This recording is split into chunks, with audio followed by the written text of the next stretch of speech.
Masechet Ibamot Daf Kufkaf.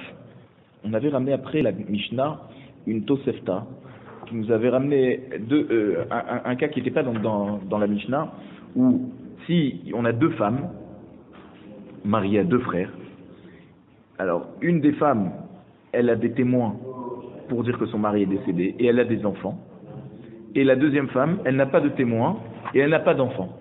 La Tosefta nous dit que les deux ont le droit de se marier. Pourquoi ? Parce que chacune est née et ménette pour témoigner pour elle-même que son mari est décédé, même si par son témoignage, il y a une incidence sur le yavam de l'autre. Quand elle témoigne que son mari est décédé, forcément, elle témoigne en même temps que le yavam de l'autre est décédé. Et donc, il y en a une qui a des témoins et une qui n'a pas de témoins. La première qui a des témoins, par le fait qu'il y a des témoins qui viennent confirmer la mort de son mari, forcément, ils sont en train de confirmer la mort du yavam pour l'autre femme. Et donc, s'il n'y a pas de yavam, et la deuxième est née ménette pour témoigner pour elle-même sur le décès de son propre mari, c'est pour ça que les deux ont le droit de se marier. Par contre, si les deux ont été faire yiboum à deux autres frères, et ensuite les deux autres frères sont décédés sans enfants, les yébamim sont décédés sans enfants, là, d'après Tanakama, ces femmes n'ont plus le droit de se remarier parce qu'elles ont besoin maintenant d'un yiboum par rapport aux yébamim qui sont morts sans enfants. Donc si bien entendu il y a encore d'autres yébamim, et chacune a cette fois le devoir de craindre que peut-être le mari de la prochaine est décédé est toujours vivant. Donc ça c'est Tanakama. Tanakama il dit en fait ce qu'on leur avait permis au début, mais du fait qu'elles ont fait yiboum, ça les a bloqués pour la suite. Et Rabbi Elazar il dit non, puisqu'elles ont déjà été autorisées à l'époque, elles ont déjà été autorisées de faire hiboum. Pourquoi ? Parce que chacune a cru le témoignage de l'autre. Et donc on n'a plus besoin maintenant de penser que chacune vient témoigner pour abîmer la situation de l'autre. Et donc, outrou les choladam, elles ont été donc autorisées à tout le monde. Et Rava s'est posé la question, pourquoi Rabbi Elazar, il pense que les deux ont le droit de se marier et on peut s'appuyer sur le témoignage de l'autre?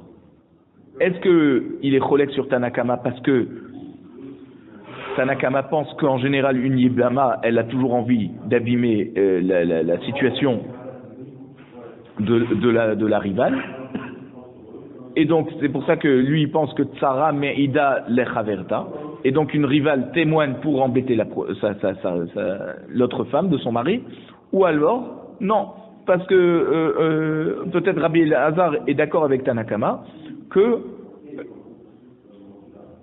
une yébama qui a déjà témoigné et qui a déjà eu la possibilité de se marier avec quelqu'un d'autre, alors là on n'aura pas l'impression qu'elle vient abîmer, si elle vient dire quelque chose, elle vient abîmer la situation de la rivale. Parce que si elle avait menti pour la rivale, forcément il y aurait eu des incidences pour elle. Et donc comme en général, quand une personne témoigne pour abîmer la situation de l'autre, c'est dans la mesure où ça ne va rien lui porter préjudice. Et là, dans ce cas, ça va certainement lui porter préjudice. Donc, on ne craint pas qu'elle mente. La Gemara demande les Ma'inaf Kamina. Qu'est-ce qu'elle va être la différence entre ces deux raisons? Est-ce qu'on dit que une rivale peut témoigner pour la prochaine, ou alors non, quand on craint qu'une rivale mente, c'est quand il y a eu des incidences. Il n'y a pas d'incidence pour elle-même. Quelle est la différence entre les deux cas, les deux svarot? L'Agma nous dit les ansouvé, les tsara, mikame, dida. Alors c'est pour savoir est-ce qu'on va autoriser à cette rivale sa situation est dépendante du témoignage de l'autre.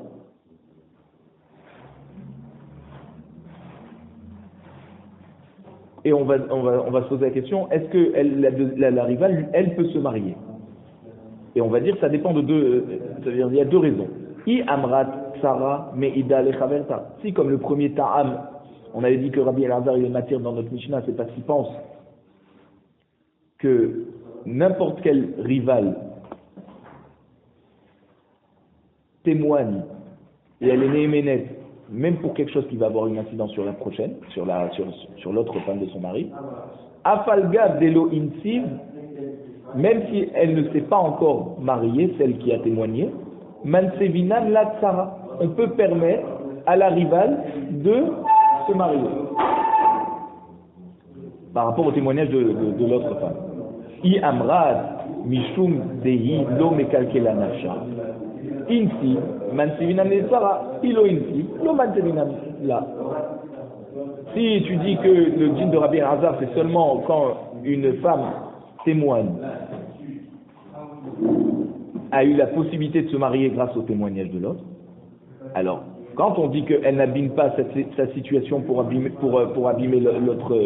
la situation de l'autre, alors si elle s'est déjà mariée, ok, alors c'est vrai que si elle s'est déjà mariée, celle qui a témoigné, alors on peut permettre à l'autre de se marier, parce qu'il ne va plus avoir d'incidence sur ça. Mais si elle ne s'est pas encore mariée, alors peut-être même la rivale n'aurait pas le droit de se marier par rapport au témoignage de l'autre femme. Maï, pourquoi? Quelle est la raison de Rabbi Elazar? Alors on va expliquer. Tashma, Rabbi Elazar amar ro'il ve'utru la'ibamin, hutru lechol adam. Nous, dans notre Mishnah, Rabbi Elazar il dit que puisque ces femmes ont été autorisées à aller se marier avec leur Yavam respectif, alors elles ont la possibilité de se marier avec la personne de leur choix. Donc on voit qu'il a permis ces femmes à se marier seulement après qu'elles se sont déjà mariées au Yavam selon leur témoignage.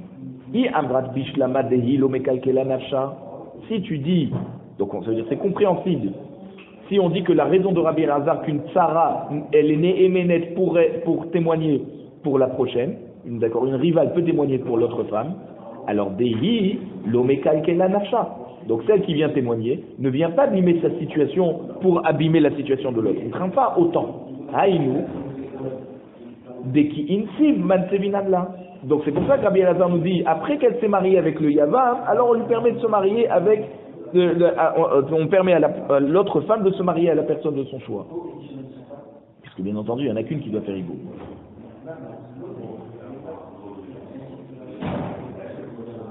Mais tant qu'elle ne s'est pas mariée, et on n'a pas de preuve, alors on craint que oui, par son témoignage, elle veut abîmer la situation de la rivale. Et là,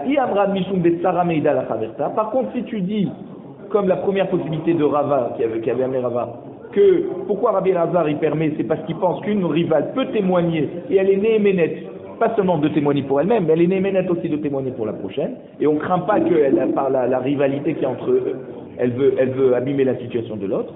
Alors, Afalgad d'Elohim Nami, même si elle ne s'est pas encore mariée, c'est-à-dire une des deux ne s'est pas encore mariée au Yavam, même Rabbi Elazar, dans ce cas, il autorisera de témoigner pour la prochaine, pour la rivale. Et là, Shmarmina Tama de Rabbi Elazar, Mishum de Insiv ou l'Omekal Kelanasha. Donc, quand on dit que Rabbi Elazar, il permet à cette femme de se marier avec la personne de son choix, bien entendu, c'est que l'autre qui a témoigné s'est déjà mariée pour son témoignage, donc elle a déjà fait hibou. Et donc, et comme elle s'est déjà mariée, bien entendu que son témoignage n'est pas fait pour abîmer sa propre situation. Et donc c'est pour ça que c'est seulement si l'une s'est mariée que maintenant on va croire le témoignage par rapport à la rivale. La Gemara dit non, Rabbi Elazar les dit rien qu'amarlez-vous. Peut-être que quand Rabbi Elazar il a dit qu'après qu'elles ont été autorisées à se marier avec le Yavam, alors on peut leur permettre de se marier avec n'importe qui, en parlant de l'autre femme. C'est par rapport à Chachamim qu'il a dit ça. Il a voulu casser le din des Chachamim, et en disant les didi, Sarah Meida la Chavetam. Rabbi Elazar, comme si qui dirait à Chachamim, d'après moi, une rivale peut témoigner pour l'autre femme. Et moi je ne crains pas qu'il y en a une qui veut abîmer l'autre. Même si celle qui témoigne ne s'est toujours pas mariée encore, on permet à la rivale de se marier. Et là, les dit trou, mais d'après vous, Chachamim, que vous dites qu'une Sarah n'est pas Meida la Chaverta, Oduli mihat de echade insi mansevinadla. Mishum de hilo mekalkenacha. Soyez d'accord avec moi que d'après vous qui dites que une rivale ne peut pas témoigner pour l'autre femme, alors dites que c'est si au moins il y en a une qui s'est mariée, alors on permet maintenant à l'autre de se marier, même si une ne témoigne pas sur l'autre. Mais si une par son propre témoignage a eu la possibilité de se remarier, alors l'autre, on ne devrait pas craindre qu'après qu'elle a eu, elle, la possibilité de se marier, elle a toujours une haine féroce pour pouvoir bloquer l'autre de se marier, elle va témoigner Sheker pour elle. Non, c'est pas possible de craindre ça, parce que par son propre témoignage, elle a eu la possibilité, elle, de se marier en disant mon mari est décédé. Donc forcément, l'incidence qu'il y a sur l'autre, elle est positive. Mishum de Yilo Mekalkel Anafsha. Quand elle s'est déjà mariée, on ne va pas craindre qu'elle se marie avec ça veut dire que par le fait qu'elle s'est mariée, maintenant elle va vouloir embêter la rivale et l'empêcher. Vera Banane. Alors quoi, Chachamim qui ne sont pas d'accord avec Rabbi Elazar et qui pensent qu'une Yébama ne peut pas s'appuyer sur le témoignage de l'autre après que l'autre s'est déjà marié. On pense que même qu'elle s'est déjà... Alors quoi, c'est quoi la tzvara des Chachamim qui sont pas d'accord finalement avec Rabbi Elazar, même dans le cas où une s'est mariée, parce qu'ils pensent Tamot Nafshi Aim Pelishtim Yehudeka Avda. Parce que cette femme qui a témoigné, elle est prête à se marier à quelqu'un d'autre en faisant un faux témoignage et abîmer sa propre situation par rapport à son mari s'il est encore vivant, rien que pour que l'autre puisse être bloqué. Chachamim vont craindre jusque là. Tashma. Alors maintenant on va essayer de voir par rapport au Safek de Rabat. Aïcha Shalchahi ou Barla Lemdinatayam. Une femme qui était avec son mari de l'autre côté de la mer. Ou Ba'a ve'amra met Barli. Et elle revient en disant que son mari est décédé. Tinase ve'titol tuvata. On a dit de la Braïta qu'elle peut se remarier à une autre personne et elle peut même récupérer la ktuba des biens de son mari défunt, qu'elle dit qu'il est décédé. Ve'tsarata. Maintenant s'il y avait une autre femme avec tout ça, une autre épouse, qui n'a pas été en voyage, elle qui n'a pas vu si le mari est décédé, Asura, elle n'aura pas le droit de se marier parce que on a dit elle peut pas s'appuyer sur les témoignages de sa rivale. Rabbi Elazar Omer, Oil ve'utrahi, utranamit sarata. Et Rabbi Elazar dit non, pas du tout. Du fait que celle qui est revenue de voyage a eu l'autorisation de se remarier. Pourquoi? Parce qu'on considère finalement que son mari est décédé. Et ben même que ça va avoir une incidence sur la rivale et qu'il peut y avoir une rivalité entre elles. Rabbi Elazar dit non, du fait qu'il y en a une qui a le droit de se marier, l'autre aussi a le droit de se marier. Pas d'injustice. Ah, Emma. La Braïta nous dit, mais attends, Oil ve'ultra venisset. Peut-être que c'est seulement lorsqu'il y en a une qui s'est mariée. Parce que par le fait qu'elle s'est mariée, on considère qu'elle ne va pas abîmer sa situation pour abîmer l'autre. Donc c'est seulement si elle s'est mariée. Vélé rouge, Dilma Begita Ataï. On devrait quand même craindre une situation que peut-être son mari, il lui a donné un guet de l'autre côté de la mer. Vehaï deka amra achi. Et pourquoi elle a dit alors qu'il est décédé, alors qu'il l'a divorcé? Ils se sont disputés là-bas, la croisière a mal tourné, il lui a donné un guet. Et pourquoi quand elle revient au Beddin, elle dit que son mari est décédé? Les kalkela, les tsara et mikavna. Pourquoi elle a dit que son mari est décédé? C'est pour pouvoir abîmer la situation de la rivale. Parce que elle, du fait qu'elle s'est remariée, il n'y a pas de souci, elle était divorcée, elle a le droit de se remarier. Mais finalement, le mari, il est encore vivant là-bas de l'autre côté de la mer.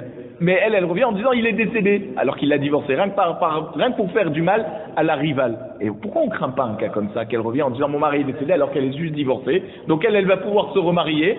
Nous on dit quand elle s'est remariée, alors il n'y a plus à craindre qu'elle va abîmer la situation de l'autre. Mais non, tu vois qu'il y a une situation où en fait elle a menti, elle dit qu'il est décédé alors qu'il l'a divorcé, alors par le fait qu'il l'a divorcé, elle peut se remarier, donc les gens vont dire ah bah c'est vrai, elle a bien témoigné que son mari est décédé, la preuve c'est qu'elle s'est remariée, et une femme ne vient pas abîmer sa situation, c'est vrai que sa propre situation n'est pas abîmée, parce qu'en fait elle est divorcée, elle avait le droit de se remarier. Mais l'incidence, elle va se faire au niveau de la rivale. Et pourquoi on ne craint pas un cas comme ça? L'Agma nous dit, Ide intiv, les Israël, si elle sait, celle qui a témoigné, elle s'est mariée maintenant avec un Israël, Achanami, tu as raison, qu'il n'y a pas de preuve. Achabema yaskinan de intiv les Kohen. Ici, de quoi on parle? C'est que celle qui a témoigné, elle s'est mariée avec un Kohen. Donc, par le fait qu'elle se marie avec un Kohen, et qu'un Kohen n'a pas le droit de se marier avec une divorcée, forcément, quand elle est venue témoigner en disant que son mari est décédé, on la croit parce qu'il est vraiment bien décédé. Et c'est pour ça qu'il n'y a pas d'incidence négative sur la rivale. La Mishnah nous dit comme ça. Si vous entendrez que le Cohen, lui, avant de se marier, il a fait une enquête. En plus, un Cohen, effectivement, doit vérifier jusqu'à 10 personnes de la famille de Ben oui, mais pourquoi je vais donner raison au Cohen? Je vais dire, le mariage avec le Cohen appuie plus la vérité du témoignage de la femme. Effectivement, Maintenant, la Mishnah nous dit comme ça. En me'idim, maintenant quand on témoigne sur quelqu'un qui est décédé, quels sont les éléments qu'il faut donner au Beddin pour que le Beddin va pouvoir s'appuyer sur ce témoignage et valider l'information que la personne est décédée. On ne... Alors, En me'idim, et là, al partsouf panim, seulement si la personne qui témoigne a reconnu le visage. C'est quoi partsouf panim en fait? C'est Rabbeinu Yerucham, il dit au nom du Rama qu'il s'agit des deux joues. Les deux joues doivent être encore intactes, reconnaissables en tout cas. Im achotem, les deux joues plus le nez. Donc si le nez a disparu ou s'il manque une des joues, afalpi sheyesh simanim begufo ou bechelav. Ça veut dire on peut pas témoigner même si on a des simanim sur son corps, une cicatrice connue, quelque chose comme ça. Il faut pouvoir quand même identifier le visage par le nez et les deux joues. Parce qu'il peut y avoir une autre personne qui a la même cicatrice au même endroit. La Mishnah continue. En me'idim ela atchetetze nafsho. On ne peut témoigner seulement une fois qu'on a vu que sa neshama est partie. Va'afilu raou megouyad. Même si on l'a vu découpé en morceaux et avec tellement de blessures qu'on sait que va vetsaloum, où on l'a vu lo alenu crucifié. Ve'achaya ou cheletbo. Même si on a vu qu'un vautour est en train de le manger. Un vautour, s'il est crucifié, mais en tout cas, c'est une autre ayah, ça peut être un lion qui est en train de manger une personne. Regardez-nous, on ne peut pas témoigner qu'il est décédé tant qu'on n'a pas vu que sa neshama est partie. En me'idin ela ad shlosha yamim. Et les témoins ne peuvent témoigner après 3 jours qu'est passé le décès. On ne peut plus témoigner après que 3 jours sont passés depuis le décès. Parce qu'on craint... Non, c'est-à-dire, eux ils peuvent témoigner même 10 jours après que le décès est parti. Mais il faut que, quand ils l'ont vu, il soit décédé il y a moins de 3 jours. Voilà, d'accord? Précision. Pourquoi? Parce que si il est décédé depuis plus de 3 jours, au moment où eux ils l'ont vu, voilà, il est déjà en décomposition, il est déjà même plus reconnaissable. Et même si son nez et ses joues sont encore intacts, peut-être qu'il s'agit d'une autre personne parce qu'il est déjà en décomposition. Rabbi Yehuda ben Bava Omer. Rabbi Yehuda ben Bava est cholek sur Tanakama, il dit non. Lo kol ha-adam, velo kol ha-makom, velo kol ha-sha'ot shavin. Il dit non, on ne peut pas fixer ces 3 jours. Pourquoi? Parce qu'il y a des gens qui gonflent plus vite que d'autres. D'accord? Lorsque quelqu'un qui est gros, alors son changement de forme est accéléré. Vélo kolamakom, c'est-à-dire il y a des endroits où allez-nous le mettre, le mort est posé au soleil, que la décomposition est donc aussi accélérée. Vélo kolasha'ot shavin, et c'est pas les saisons aussi qui sont les mêmes. Il y a des endroits où il fait plus chaud, il y a des périodes où il fait plus chaud, et donc même s'il n'est pas au soleil, mais forcément la décomposition va être aussi plus accélérée, il y a des endroits qui fait plus froid et que la décomposition est au contraire ralentie, que peut-être même au bout de 3 jours, on peut encore le reconnaître. L'Agmar nous dit comme ça. Tanoura Banan. Chachamim nous disent Padahat. Padahat, c'est le front. Vélo partouf panim. Donc si on a reconnu le front, mais on n'a pas les joues. Ou partouf panim, vélo padahat. Si on a les joues, mais on n'a pas. On a dit partouf panim, c'était les joues. Et on n'a pas le front. En me'aidi. On ne peut pas témoigner. Ad sheyushnehem imachotem. Jusqu'à qu'il y ait donc le front, les joues, avec le nez. Ça, c'est ce qui nous indique une reconnaissance formelle du visage. Amar Abaye. Abaye nous dit Veitema Ravkana. Il y en a qui disent Ravkana. Maïkera hakarat penehem antabam. Quelle est l'explication sur le pasouk?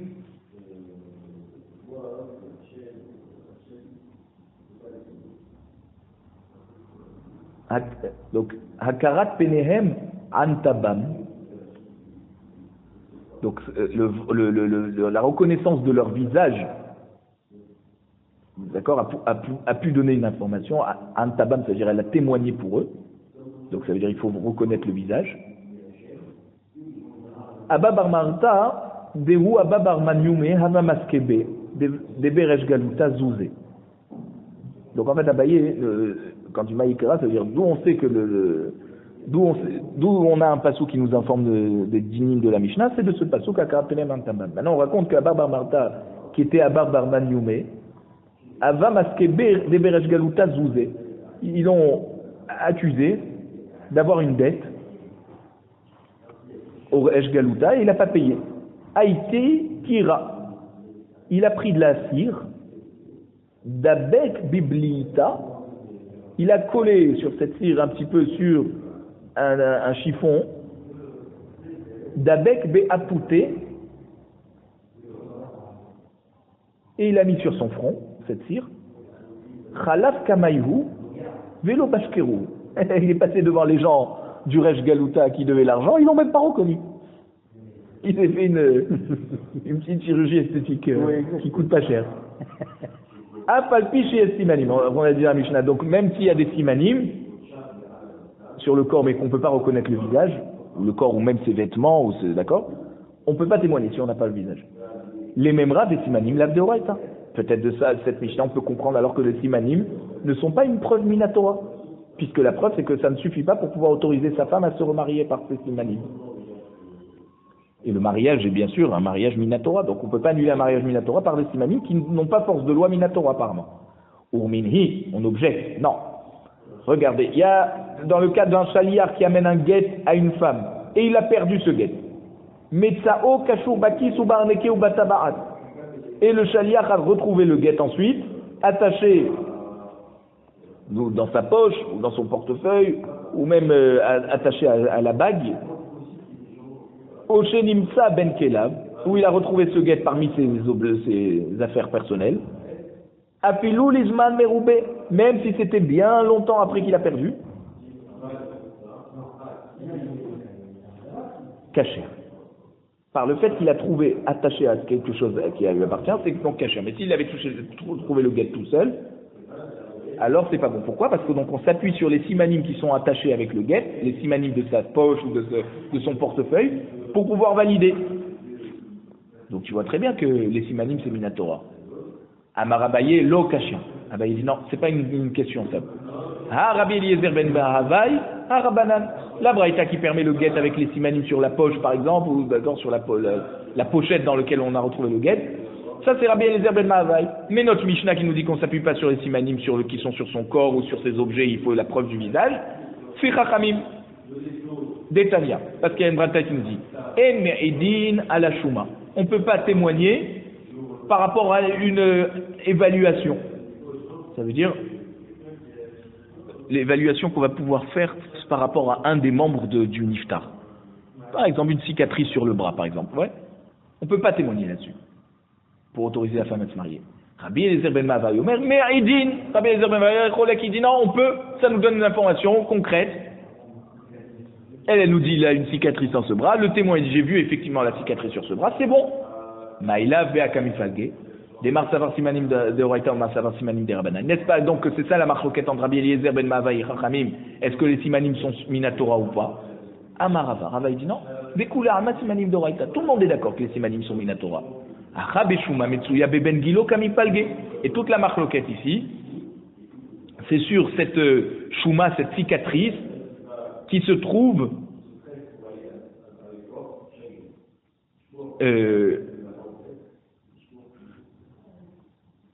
par rapport à une personne de son âge. On a trouvé du même âge. Mar savar chouma metsu ebe ben gilo, ou mar savar ena metsu ebe ben gilo. Qu'est-ce que ça veut dire en fait, ben gilo ou pas ben gilo?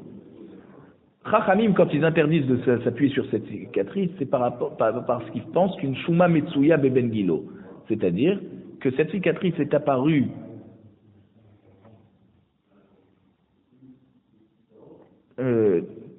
dans un temps, et puisque c'est quelque chose de fréquent, alors c'est pas assez pour pouvoir s'appuyer là-dessus. Apparemment, c'est quelque chose qui apparaît chez les personnes du même âge. Et Rabbi Eliezer ben Mahavai dit non, c'est quelque chose qui peut se trouver chez quelqu'un qui a le même âge que lui. Veika de Amre, il y en a qui disent Toute la marloquette entre eux, c'est sur une sorte de cicatrice qui peut changer de forme après la mort. Marsava, Atsuya Lishtainot Acharmita, ou Marsava, Ren Atsuya Lishtainot Acharmita. Un, il pense que ça peut changer de forme, donc c'est pas assez pour témoigner. Et l'autre, il dit non, ça change pas de forme, donc on peut témoigner. Vika de Amarava, découle à un Midra Banan. Il y en a qui disent qu'au nom de Rava, qu'en fait, Rabbanan et Rabbi Eliezer ben Me'ava, ils sont d'accord que Simanim Midrabanan. Que Simanim, c'est que Midrabanan. Ve'acha. Alors pourquoi ils sont en marloquette ici? Ici, Beshuma, Siman Mouvhak Kamifalge. Ils sont en train de discuter, est-ce que cette cicatrice, c'est un Siman Mouvhak? Un Siman Mouvhak, c'est un Siman plus fort, qui peut permettre un témoignage à partir de ce Siman. Marsava Siman Mouvak ou Marsava la Siman Mouvak. D'après Rabbi Eliezer ben Me'ava, oui, cette cicatrice c'est un Siman Mouvak, et que donc même un Siman, ce qu'on appelle un Siman Benoni, un Siman moyen, c'est que Midrabanan, et ça ne permet pas de pouvoir témoigner pour confirmer le décès d'une personne et autoriser sa femme à se remarier, mais un Siman Mouvak apparemment oui. Et donc la marloquette ici, c'est sur cette cicatrice, est-ce qu'elle est un digne de Siman Mouvak ou pas? Ou les Achlishana de Amar Simanim de Oraïta. Et d'après le premier lachon qu'on avait dit de Rava, que tout le monde pense que les simanim c'est Minatora, voici que nous dans notre Mishnah on a dit que les témoins ne peuvent pas témoigner tant qu'ils n'ont pas vu son visage, c'est-à-dire les deux joues avec le nez, même qu'il y a des simanim sur son corps et sur ses objets. Alors pourquoi notre Mishnah est plus mahmir que ce qu'on a vu ailleurs? La Gemara nous dit non, Goufo des Aroch Vegot. La Mishnah, quand elle nous dit des simanim sur son corps, c'est quoi? C'est des simanim qui sont trop classiques, trop généraux. Par exemple, de dire il était grand, Aroch, ou Got, c'est petit de taille. Alors ça, c'est pas assez. Ou les simanim sur ses kelim, kelav, ces objets, des chayshinanish ila. Pourquoi ça marche pas sur des objets? Parce qu'on craint qu'il les a empruntés à une personne qui ne sont pas à lui. Et donc nous on va avoir l'impression que c'est à lui, alors que c'est pas à lui, et donc comment on va pouvoir se fixer là-dessus? Et si donc on craint qu'il a emprunté, alors Chamor, Bessimane Ukaf, Echimadrinan, quand quelqu'un a trouvé un âne, et il a reconnu les simanim sur la selle qu'il y a sur l'âne. C'est un sort de tapis en fait, quand on mettait la charge, c'était pour pas qu'il y ait de griffures sur la peau de l'âne, on mettait un sort de tapis. Maintenant, chacun avait un tapis différent. Donc, s'il a reconnu l'âne par rapport au tapis qu'il y avait sur lui, c'est-à-dire la halakha nous dit qu'il faut qu'il aille rendre cet âne à son propriétaire, parce qu'il reconnaît. Donc, tu vois très bien que même les simanim sur les objets, on aurait pu penser que non, peut-être ce tapis a été emprunté. Donc, c'est pas à peine de faire un Shabbat Aveda. Et pourtant, on a dit il faut rendre. Alors, la Gemara dit non. Lo shaile inche ou kafa, dimsakev le la hamara. Personne prête à son prochain le tapis sur l'âne. Parce que s'il prête son tapis, il peut plus utiliser l'âne. Parce qu'il va n'importe quelle chose qu'il va lui mettre sur le dos, ça va le griffer. Donc personne prête ça. Et ça veut dire, il faut que ça soit en plus un tapis qui soit adapté à la forme du corps de l'âne. Dimsakev le la hamara. Parce que ça va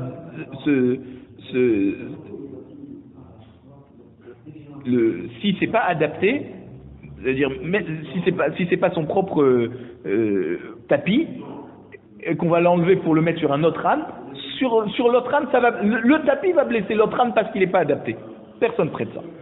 C'est pour ça qu'il doit faire un Shabbat Aveda là-bas. Maintenant, mettre ça au kashur bakis ou barneki ou batabat, on a dit si le guet, on l'a trouvé attaché à une sorte de bourse, au portefeuille, je sais pas, une bague, alors Echim Adrinan, pourquoi il y rend? Peut-être il a emprunté cette bourse, peut-être il a emprunté cette bague. Pourquoi on dit que cette femme est divorcée? Grâce à ce guet est valable. La Gemara répond Tabaat Hayesh Lizioufé. Pourquoi on ne prête pas une bague? Parce que on a peur que quelqu'un, c'était à l'époque les bagues, elles faisaient office de sceau pour signer les lettres, et on a peur qu'il va y avoir falsification. Kis ve arneki, aussi pareil, on ne prête pas une bourse ou un portefeuille. Pourquoi? Menahache inche velo moshele. Parce que les gens ont pas la susceptibilité, ils ont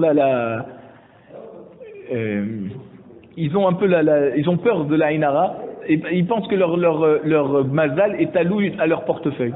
Si je prête mon portefeuille à quelqu'un, même s'il est vide, j'ai l'impression de lui donner mon mazal. Superstition. Veba itema. Et il y en a qui disent Kelav be'achivare vesumake. Pourquoi on dit que c'est pas des bons simanim sur les objets? Parce que il a simplement dit la couleur. Si c'est blanc ou si c'est rouge. Mais il y a plein de kélim qui sont blancs, il y a plein de kélim qui sont rouges. Donc c'est pas assez suffisant pour pouvoir témoigner. Va filou raou megouyad. On a dit même si on l'a vu, megouyad c'était en morceaux.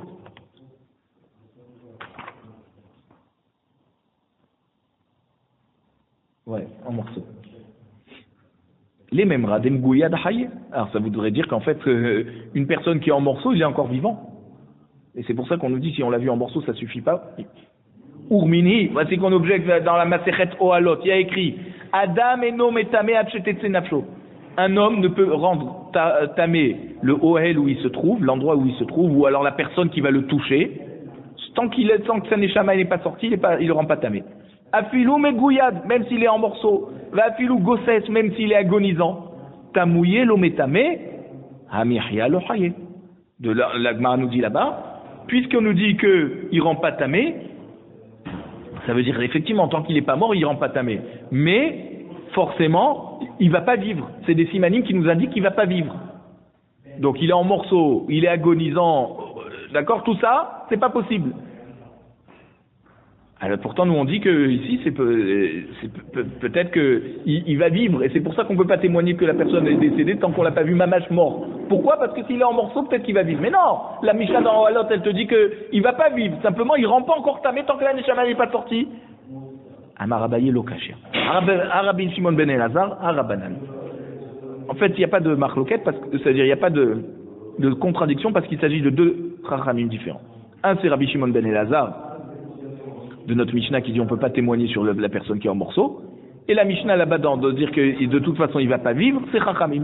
Détania, parce qu'il y a une braïta qui dit Me'idin ala megouyad, ven me'idin ala tsalouf. On peut témoigner sur une personne qui est en morceaux que c'est sûr qu'il est décédé, parce que c'est sûr qu'il va mourir de cette maca. Par contre, on ne peut pas témoigner sur une personne qui est crucifiée, parce que peut-être qu'il est juste accroché, qu'il va pas mourir. Amar, donc Rabbi Shimon ben Elazar Omer, Rabbi Shimon ben Elazar Cholek, il dit ah pas la megouyad en me'idim mipnei she'achol likavot ve'lichiot. Il dit même sur quelqu'un qui est en morceaux, on peut pas témoigner parce que peut-être il va se guérir et il va vivre. La Gemara dit quoi? Mimasit leokume Rabbi Shimon ben Elazar. Est-ce qu'on peut établir notre Mishnah comme Rabbi Shimon ben Elazar qui dit qu'un megouyad, quelqu'un en morceaux, il peut vivre? והקטן ספא מעשה בעשייה באחד ששלשלוהו לים ולא עלתה בידם אלא רגלו ואמרו חכמים מן הארכובה ולמעלה תינשא מן הארכובה ולמטה לא תינשא. Il dit voici que à la fin de notre Mishnah, donc c'est pas notre Mishnah, c'est la prochaine Mishnah qu'on va voir dans Daf Kuf Kaf Aleph, on nous dit il y avait quelqu'un, ça veut dire dans une ville qui s'appelait Asiya, une personne qui est tombée à l'eau. Et quand on l'a remonté, on n'a retrouvé que son pied. Et tout le reste du corps n'était pas là.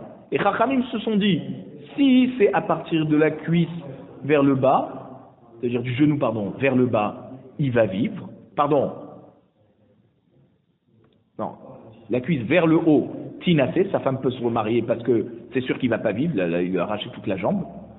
Sûrement un poisson, un requin lui a arraché toute la jambe. Minar Kuba ou Mata, l'Otinasé. Mais si on a trouvé une jambe, mais à partir du genou vers le bas, c'est que ce morceau qu'on a trouvé, ça veut dire que tout le reste est intact et que la personne va vivre et donc la femme ne peut pas se marier. Donc tu vois que Megouyad, il peut pas vivre. Si déjà quand il lui manque une jambe entière, on a dit déjà à partir du haut du genou, déjà sa femme peut se remarier. Forcément quelqu'un qui est en morceaux, sa femme peut se remarier. Comment on peut établir que notre Mishnah, c'est comme Rabbi Shimon ben Elazar qui pense que quelqu'un de Megouyad, il peut se guérir? La Gemara répond non. Sha'ane Maya de Marzumaka. Sachez que l'eau, elle permet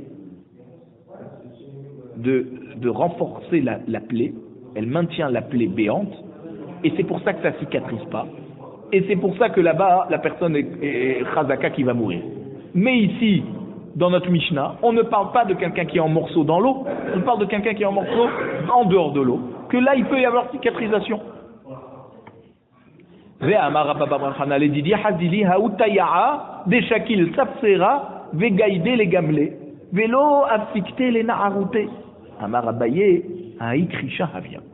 Alors la Gemara dit, mais attends, comment on peut dire que quelqu'un qui est en morceaux il peut vivre?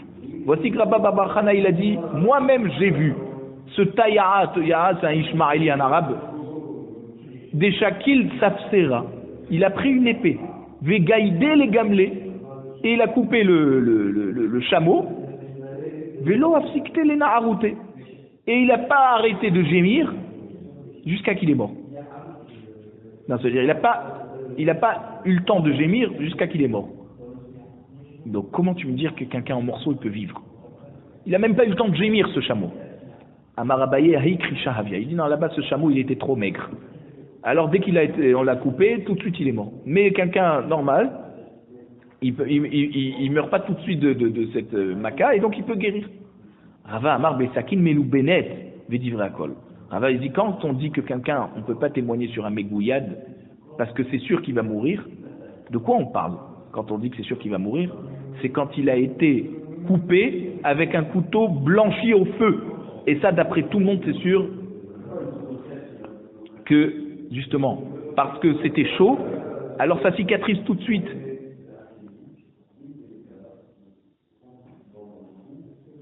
Et quand il y a une marloquette entre Rachamim et Rabbi Shimon ben Elazar, c'est quelqu'un qui a été coupé en morceaux par un couteau qui n'était pas brûlant. Et dans la Mishnah de Ohalot, quand on dit que le Megouillad il peut pas vivre, on parle aussi d'un couteau qui est pas brûlant. Après on a dit dans la Mishnah Ve'achaya ochelet. Maintenant si une bête sauvage était en train de le manger, on peut pas témoigner sur lui tant qu'on l'a pas vu mort. Amar Rav Yehuda Amar Shmuel lo shanu elamima kom shen nafsho yotza. Tant qu'on l'a pas vu la chaya en train de le manger dans un endroit, un organe vital, alors oui, aval mima kom shen nafsho yotza, mais si on lui a vu par exemple lui manger la tête, même si on n'a pas vu manger le reste du corps, c'est sûr qu'il est décédé. Et on peut témoigner.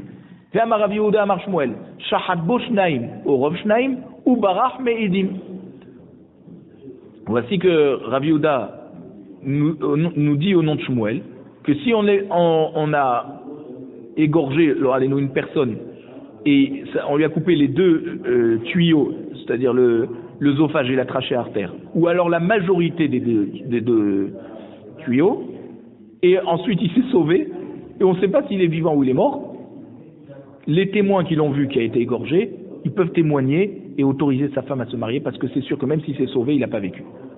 Ini, ah bon?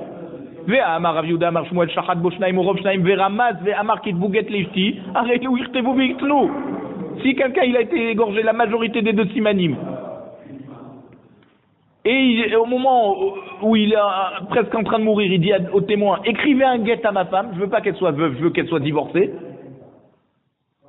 Eh ben, on doit écrire ce guet. Donc ça veut dire qu'on considère qu'il est mort. Il n'est pas mort, parce que s'il était mort, avant qu'on ait eu le temps d'écrire le guet, ça sert à rien. Donc personne ne peut divorcer sa femme après qu'il est décédé. Donc Rav Yehuda, au nom de Shmuel, pense que quelqu'un qui a été égorgé la majorité des deux simanim, ou les deux simanim, ou la majorité, il a un digne de vivant. La Gemara dit oui, hayhu vesofo lamut. Effectivement, il est vivant, mais on sait qu'il va mourir à la fin. Donc, si la personne elle s'est sauvée après qu'on l'a égorgé, on peut témoigner après le temps qu'il faut pour considérer que il est déjà mort et on peut autoriser sa femme à se remarier. Et quand on dit qu'il faut donner un guet à sa femme s'il a fait un remède, c'est tout de suite après avoir été égorgé, tout de suite il a dit ça, avant de perdre connaissance par exemple, avant de perdre sa raison. Et la méate, la Gemara demandé alors, Yehe Golé, Aliado, Alama Tania Shahat Shnaim ou Rov Shnaim, Areze no Golé. La Gemara nous dit, si tu dis qu'il va de toute façon mourir par rapport au fait qu'il a été égorgé, alors si quelqu'un il tue son prochain sans faire exprès, par exemple il tenait un couteau, le couteau lui est tombé de la main, il y avait quelqu'un en dessous qui est décédé, c'est-à-dire qui a été égorgé. Alors la personne qui a égorgé devrait aller en galoute dans les villes de refuge. C'est comme s'il a tué sans faire exprès. Et pourtant, on a enseigné que s'il a fait la shrita shnaim orov shnaim beshogeg, même si ensuite la personne est décédée, celui qui a fait ça sans faire exprès ne va pas en galoute. Parce que peut-être que la personne qui est décédée, c'est pas à cause de la shrita, mais à cause d'autre chose. La Gemara répond, attends. Ha itmar ala amar Rav Oshaya. Voici que là-bas on a enseigné sur place que Rav Oshaya nous dit, c'est pas parce qu'il est pas mort, il est mort à cause d'autre chose que la personne ne va pas en galoute. Hashinan shema ruach bil belatu. Ça veut dire peut-être que là-bas on craint que c'est pas la shrita toute seule qui l'a tué, c'est seulement l'air qu'il y avait autour. Mais par rapport à autoriser sa femme à se remarier, bien sûr qu'on peut témoigner. Parce que c'est sûr qu'il va mourir à cause de cette shrita.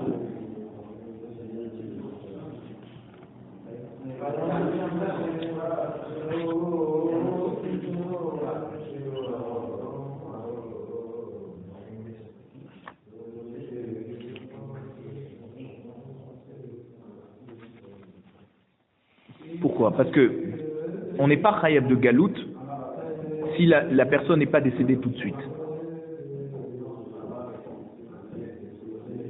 Quand une personne a fait exprès de tuer et que la personne n'est pas décédée tout de suite, alors oui, là la personne est chayav parce qu'il a fait exprès. Mais quand il y a shogeg, alors il faut dafka qu'il soit mort tout de suite. S'il n'est pas mort tout de suite, non. Pourquoi? Parce qu'on fait une explication sur le pasouk. Paul ala vayamot. Il est tombé dessus, il est mort. Ça veut dire seulement s'il est mort tout de suite, la personne est chayav de galout. Mais s'il a été blessé pendant une longue période et après il est décédé, alors non, c'est pas la même chose. Voilà, coup et blessure ayant entraîné la mort, c'est pas la même chose que la mort directe. Qu'est-ce qu'on appelle mort tout de suite? Apparemment, c'est tout de suite, c'est dans le même moment. Donc c'est pour ça que là on a discuté si il est mort tout de suite à cause de ça ou si c'était par rapport au vent, le sol, autre chose. Et c'est pour ça que là-bas pour l'envoyer en galoute c'est beaucoup plus compliqué. Inami, si tu veux je te dis, Shema Ihu Kerev Mitato. Peut-être la personne a rapproché sa mort par le fait qu'il a agonisé trop, il a trop bougé. Et donc c'est pour ça que on ne peut pas accuser la personne de l'avoir tué directement. Donc c'est pour ça qu'il faut qu'il meure directement. S'il y a eu trop de temps, alors peut-être c'est l'autre qui a rapproché sa mort. Maïbinayu, quelle est la différence? Des charté beveta de Shesha ou parquet. Si il a tué, c'est-à-dire le couteau lui est tombé de la main dans une maison fermée où il n'y a pas de vent qui va lui permettre de penser que c'est autre chose qui l'a rapproché la mort. Inami décharté bebara vélo parquet. Ou alors s'il a tué dans le désert et celui qui a été blessé n'a pas le temps d'agoniser, n'a pas le temps de bouger. Donc c'est pour ça que là c'est sûr qu'il ira en galoute.